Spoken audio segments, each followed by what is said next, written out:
for the last problem on this review, we are going to look at another right triangle similarity theorem problem where we have a big right triangle. And let me add one more thing in here. This is our big right triangle right here. And then we have a smaller, actually two smaller right triangles embedded in there. And notice we need to have both of these indicators to show that we have the altitude drawn through on that larger triangle. So we're going to use some similarity patterns they're not the same as the triple side and angle and SAS. We do know that they are all three triangles are similar. So large, medium, and small, they're all similar to each other. All the sides are in proportion. So this is mainly dealing with sides here. I would go ahead and I'm just going to go ahead and set up for our unknowns. We have two, right? We have A, we have X. Now you can actually, because we know this is 15 here, I'm going to draw that a little bit better. We know this is 12, 12 plus 3 is 15. We know that hypotenuse of the large triangle. Yes, it's 15. We could do Pythagorean theorem real quick and figure out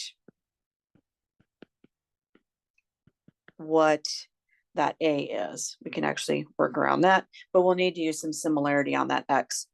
So we have A squared plus 9 squared equals 15 squared.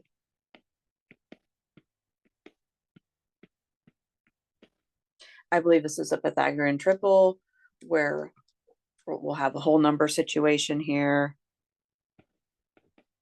Why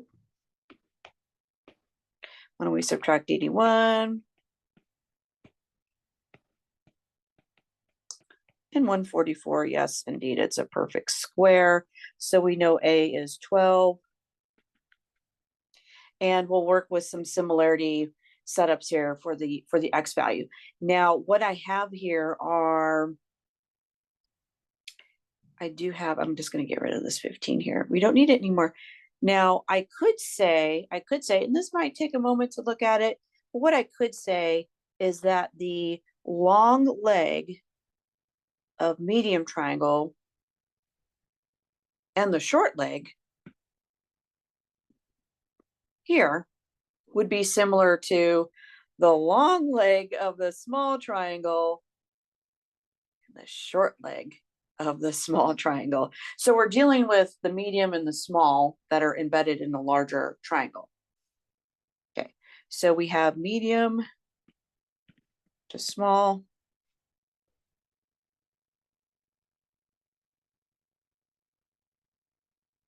Yeah, let's do it that way. Medium to small. All right, so we would take, and actually let's rethink that here. We're looking at the legs. We're looking at the long leg and the short leg. So we could do long leg over short leg, and this would be the proportion for the medium triangle and the smaller triangle. Okay, all right. So we could do, again, 12 on that long leg for the medium triangle and X. And then the long leg on the small triangle again is X. And then we have 3 for that short leg on the small triangle. And then we would from here just algebra things out and determine what X is. So if we cross multiply here, we have X times X, which is X squared. And then we have 12 times 3. And then 12 times 3, we know is 36. This happens to be a lovely, perfect square. We end up with X equals 6 here. All right. So again, we use triangle similarity. We use the right triangle similarity theorem for X, and then we can just use Pythagorean theorem on solving for A. So you might be able to do both depending on the situation. All right. Thanks again for watching.